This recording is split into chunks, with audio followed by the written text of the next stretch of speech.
नमस्ते दोस्तों। चलिए आज एक सफ़र पर चलते हैं हमारे शरीर के अंदर, उसके केमिकल कमांड सेंटर में, जिसे हम एंडोक्राइन सिस्टम कहते हैं।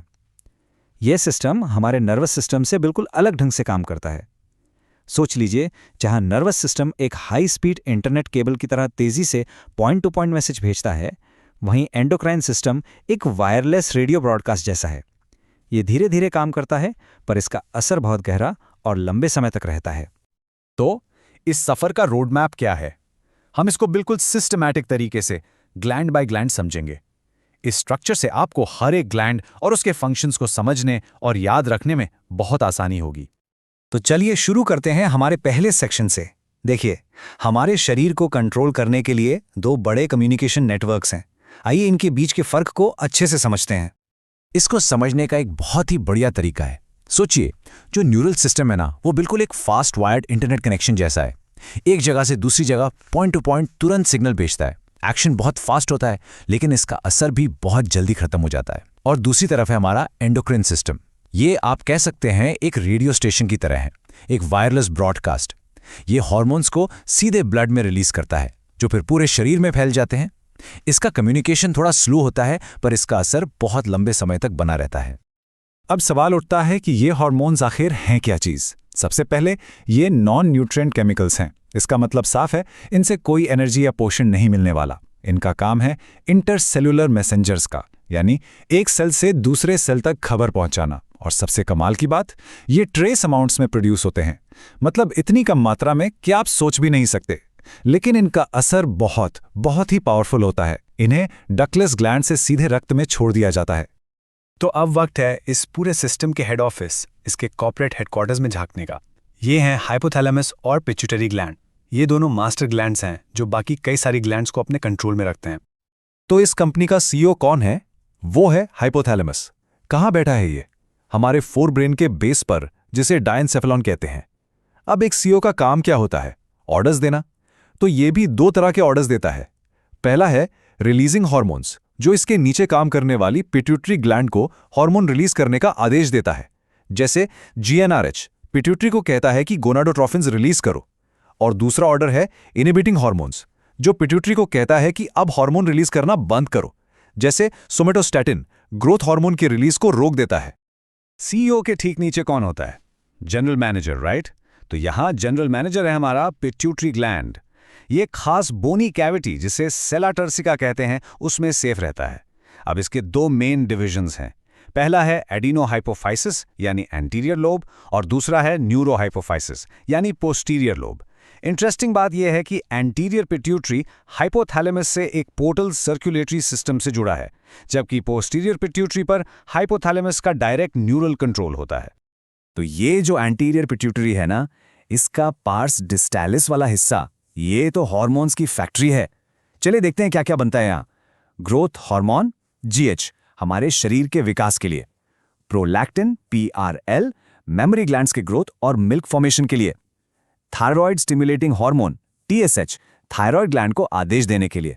एड्रीनोकॉर्टिकोट्रॉफिक हार्मोन एसीटीएच, एड्रीनल कॉर्टेक्स को स्टिमुलेट करने के लिए। और आखिर में आते हैं एलएच और एफएसएच, जिन्हें एक साथ गोनाडोट्रोफिन्स कहते हैं, क्योंकि ये गोनैड्स पर काम करते हैं। इतने सारे नाम याद कैसे रखें? डोंट वरी, एक मस्त निमोनिक है, फ्लैट पिग। ओके, अब चलते हैं पिछले हिस्से यानी पोस्टीरियर पिट्यूटरी की तरफ। और यहां एक ट्विस्ट है। ये हिस्सा हार्मोन्स बनाता नहीं है। जी हां, आपने सही सुना, ये सिर्फ एक स्टोरेज हाउस है। असल में इन हार्मोन्स को बनाता तो हाइपोथैलेमस ही है, और ये यहां आकर स्टोर हो जाते हैं। यहां से दो मेन हार्मोन्स रिलीज होते हैं। ऑक्सीटोसिन, जो चाइल्ड बर्थ के टाइम यूटेरस में कंट्रैक्शन करवाता है और मिल्क इजेक्शन में हेल्प करता है। और दूसरा है वैसोप्रेसिन या एडीएच। ये किडनीज को पानी रीएब्जॉर्ब करने का सिग्नल देता है, ताकि शरीर में पानी की कमी ना हो। अच्छा, अब सोचिए, अगर इस जनरल मैनेजर से कोई गलती हो जाए, यानी इन हार्मोन्स का बैलेंस बिगड़ जाए, तो क्या होगा? तो आती हैं कुछ सीरियस प्रॉब्लम्स। अगर बचपन में ग्रोथ हार्मोन जरूरत से ज्यादा हो गया तो जाइगेंटिज्म हो जाता है, जिसमें हाइट अजीब तरह से बढ़ जाती है। और अगर बड़ों में ज्यादा हो तो होता है एक्रोमेगैली, जिसमें चेहरे की हड्डियां बढ़ जाती हैं। जीएच की कमी से होता है पिट्यूटरी डॉर्फिज्म। और अगर एडीएच हार्मोन ठीक से ना बने तो डायबिटीज इंसिपिडस हो जाता है, जिसमें बॉडी से बहुत ज्यादा पानी निकल जाता है। चलिए पिट्यूटरी के कमांड सेंटर से आगे बढ़ते हैं और अब फोकस करते हैं 3 और इंपॉर्टेंट ग्लैंड्स पर। ये ग्लैंड्स हमारे शरीर की रिदम, उसके मेटाबॉलिज्म और एक बहुत जरूरी मिनरल कैल्शियम के बैलेंस को कंट्रोल करते हैं।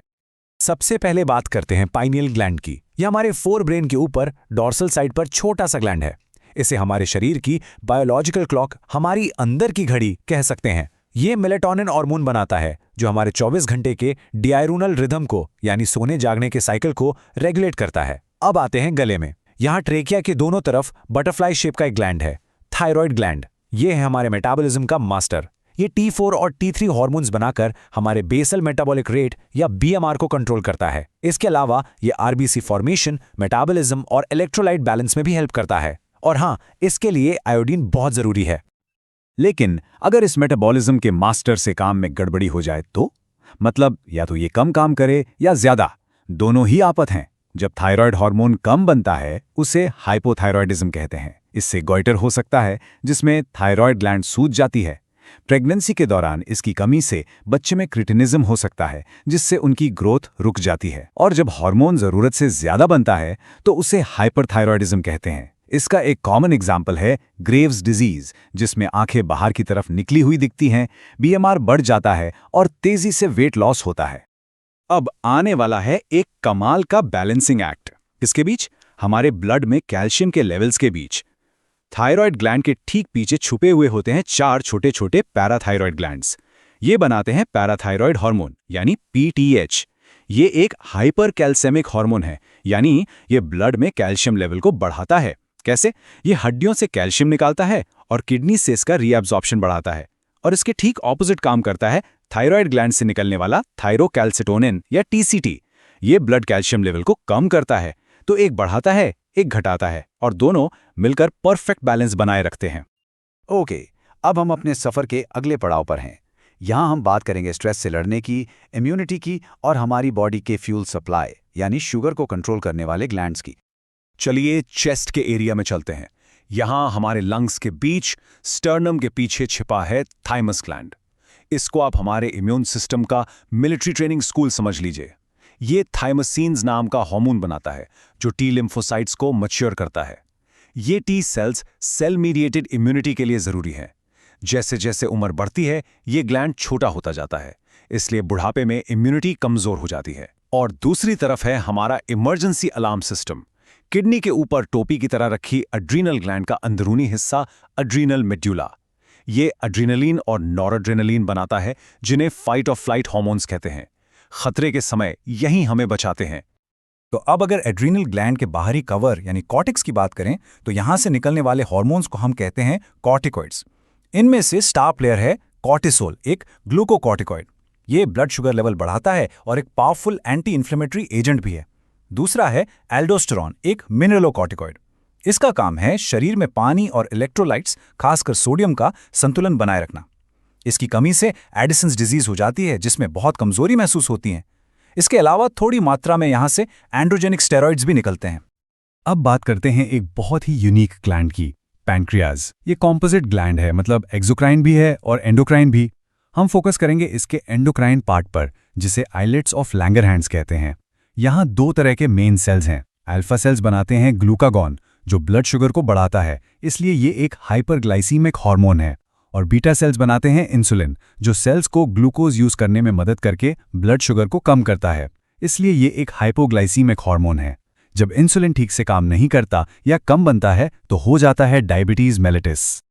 तो अब तक हमने सारे फेमस एंडोक्राइन ग्लैंड्स को कवर कर लिया, लेकिन कहानी यहाँ खत्म नहीं होती। क्या आप जानते हैं कि हार्मोन प्रोडक्शन सिर्फ इन्हीं ग्लैंड्स तक लिमिटेड नहीं है?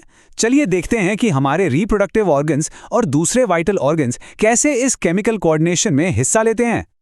चलिए आप बात करते हैं गोनैड्स की, यानी मेल्स में टेस्टिस और फीमेल्स में ओवरी।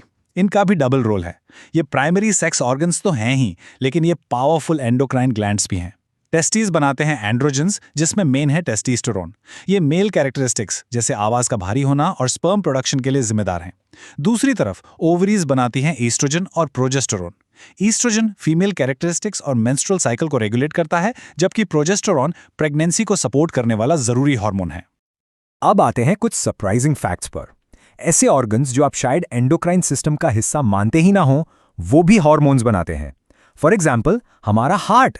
जी हाँ, उसकी दीवार ANF नाम का हार्मोन बनाती है जो ब्लड प्रेशर कम करता है। हमारी किडनी बनाती है एरिथ्रोपोइटिन जो रेड ब्लड सेल्स यानी RBCs के फॉर्मेशन को बढ़ाता है। और हमारा गैस्ट्रोइंटेस्टाइनल ट्रैक्ट तो हार्मोन्स की फैक्ट्री है जो पाचन के लिए जरूरी गैस्ट्रिन, सीक्रेटिन, CCK जैसे कई हार्मोन्स बनाता है। तो हमने सारे ग्लैंड्स और उनके हार्मोन्स देख लिए, लेकिन एक आखिरी और सबसे इंपॉर्टेंट सवाल अभी भी बाकी है।